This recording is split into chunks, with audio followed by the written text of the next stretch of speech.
Good morning to everyone. It's great to see so many familiar faces. So thank you very much for coming this morning. Let's move into the main thing. So traditionally, modern leadership theory, best practice, and models and frameworks have been developed by large business schools like Harvard Business School and their professors like Peter Drucker.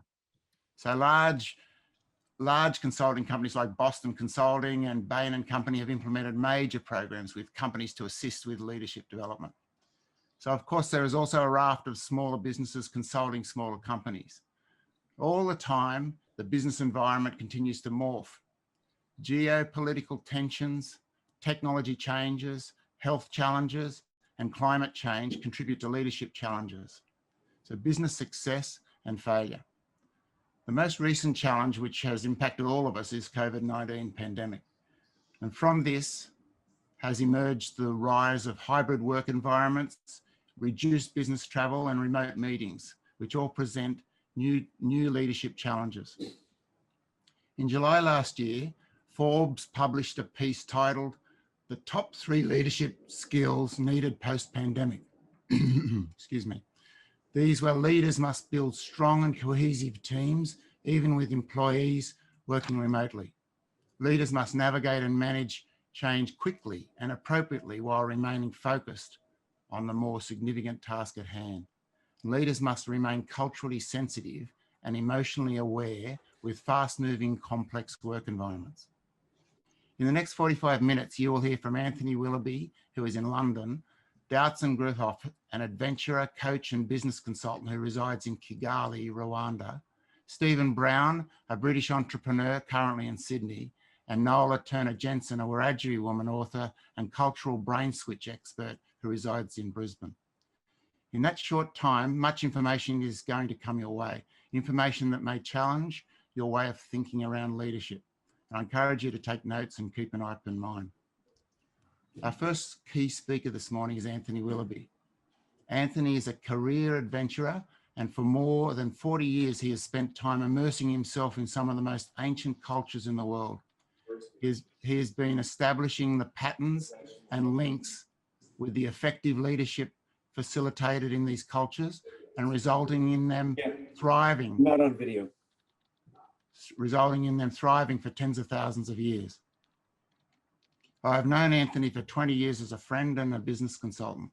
His passion is infectious and his fieldwork and approach are compelling.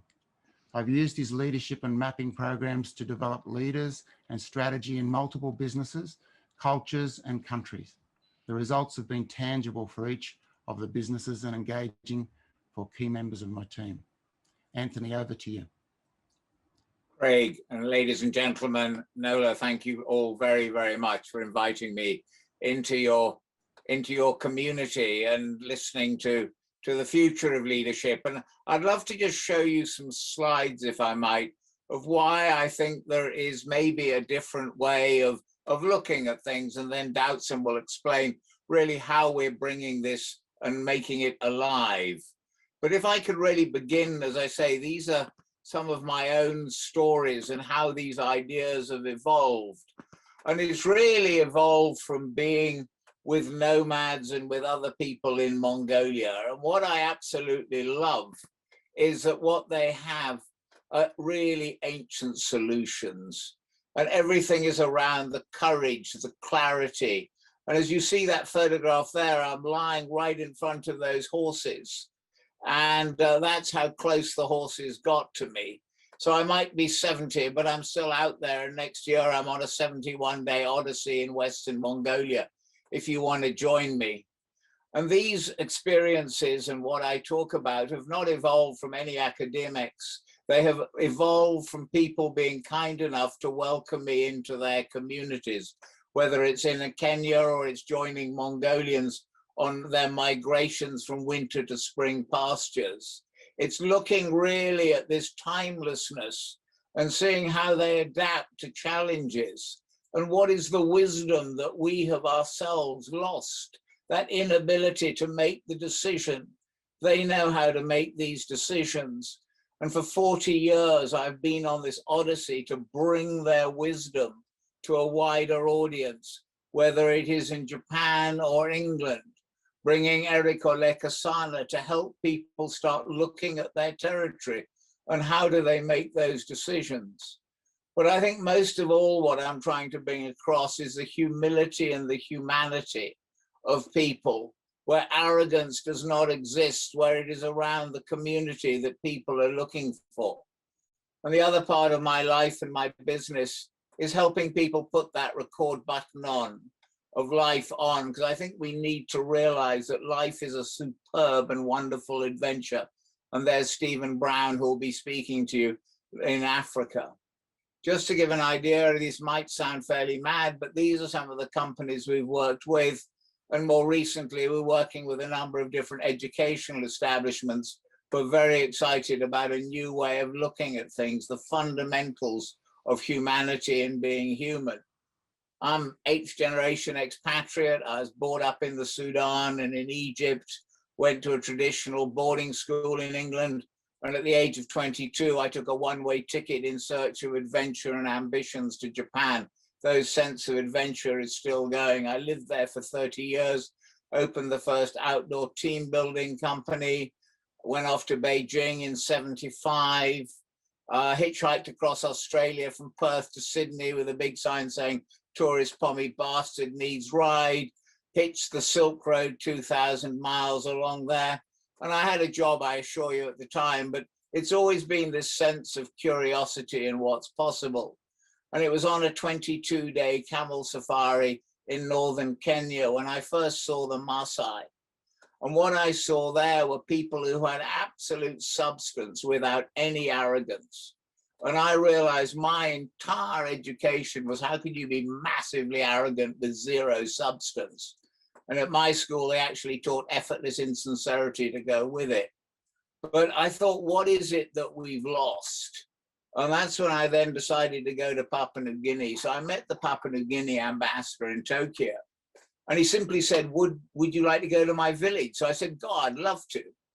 So there I am in the highlands of Papua New Guinea, where they still have feathers and they were still running around with bones in their noses. But I asked them, I said, why do you have so many feathers? They say, well, because a big man has many feathers. A bigger man can hand out his feathers. And I asked them about the spear. They said, you can't buy it, you can't sell it, you can't give it away. And I started to think about the people I knew in Tokyo. And I could ask you, do you know who gives away their feathers? Do you know those who don't? Do you know those who've earned the spear? Do you know those who've tried to buy it? What have people earned? Because I think this is inherent in all of us. And whether we're in Africa or running a boardroom, I think we need to know how we earn that spear. And when I got back to Tokyo, I asked the ambassador, what is the most important thing in your life? And he looked at me and he said, it is my territory.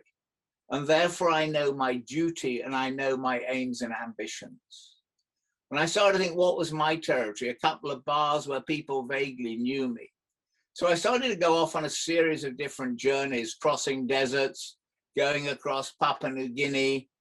And then someone invited me to climb a 7,500 meter mountain, the same height as Everest North Col, the death zone, without porters and oxygen.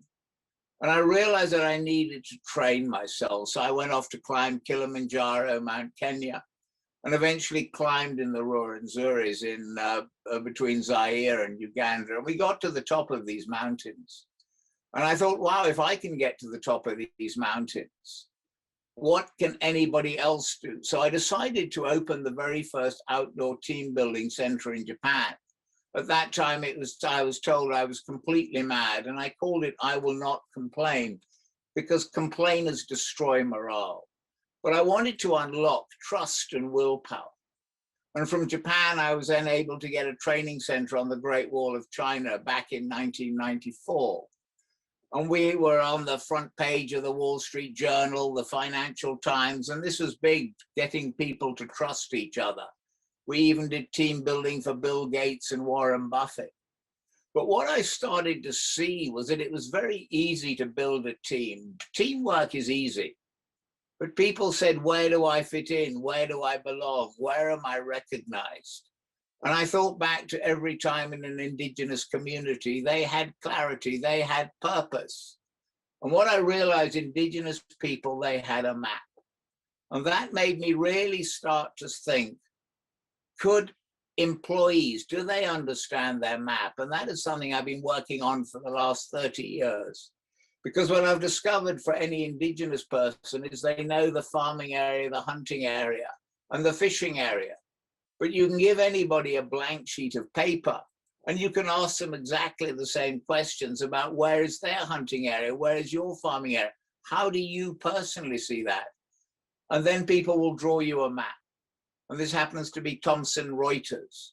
And once everybody's got a map, they can understand what is actually going on. So just with the paper, you can start to get people to talk about what is important. And this is Stephen Brown, who you'll be meeting, who's been using this to build his businesses. But once people can say, this is where I am and this is where I want to go, you're unleashing their emotional perceptions and their ideas. And ultimately, you can start to co-create a journey of where people are going. And by doing that, you're building trust, you're building identity, because people are talking about things in metaphors. The trouble is, in so many organizations, the chairman says everything is fantastic. God, I'm successful. I'm absolutely brilliant. But when you actually ask the next level of managers, what do they see? Bullshit bridge, fantasy applications, IT island, and everything else. And this is so much that what people see. And this is what is happening more and more with COVID, is people are worried. And I'd just like to show you, here is Craig working with his teams. Because what it allows is for the executive to explain their vision. But more importantly, it lets everybody explain how they see things and how they can actually deliver it. And this happens to be one of the world's largest market research companies. They had a plan for going forward. But every map that people drew as to how they saw it was totally and utterly different.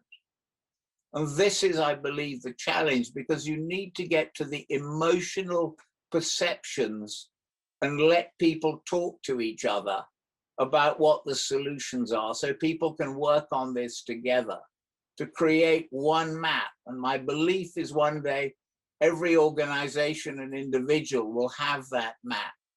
Because whether it's Moët Hennessy or the research company, everybody's got a different way of how they see things. But by bringing those different ways together, it's possible to create a plan.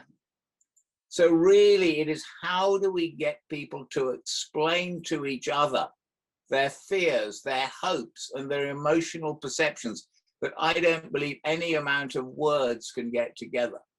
So whether we're running it on the Great Wall of China for, this is Omnicom Group, once people can understand where they are, what they're hunting, then you can create a business plan, and that can be in Japanese, Chinese, any language, everybody will then understand it.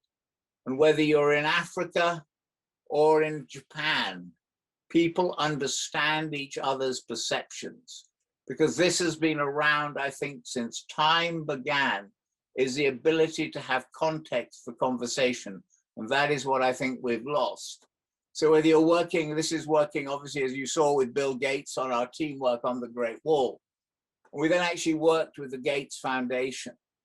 And what they said in China, we're in China at the moment, why don't we come up with a project that is so big and so exciting that we can work with Seattle and work with the Chinese government to raise Africa? What would be a plan that is so big that we can really inspire people?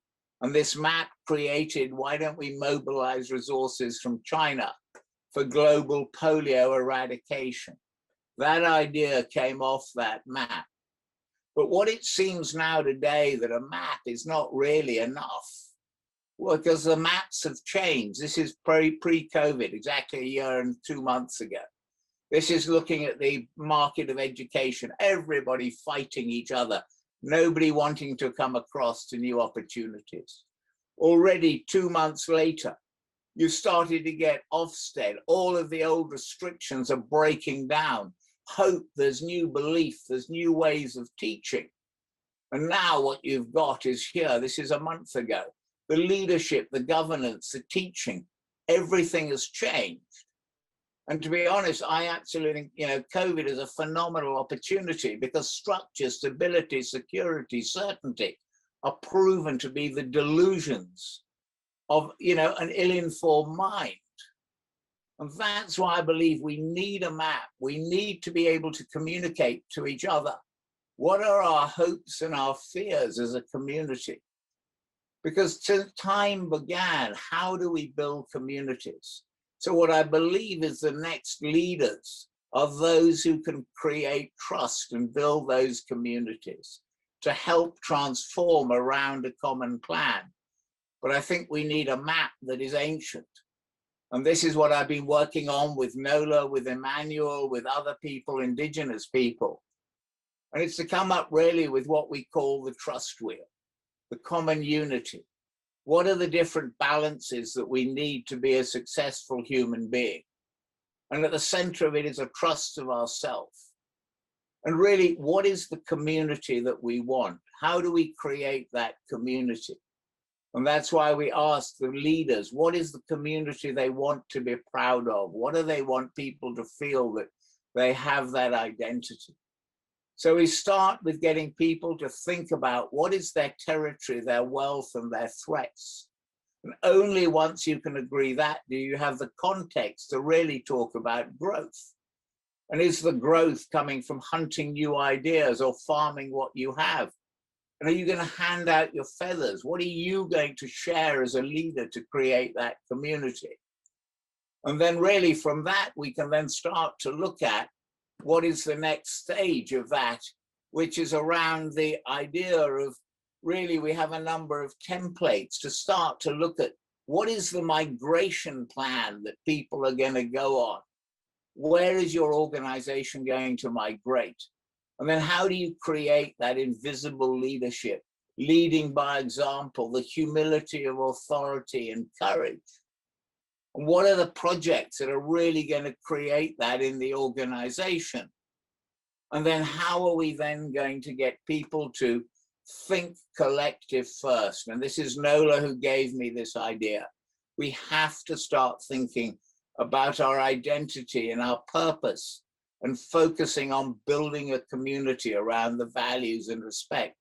So this is really what we've created, is using the indigenous ways. This has been around for thousands of years, and we believe that it is really, really applicable to any organization.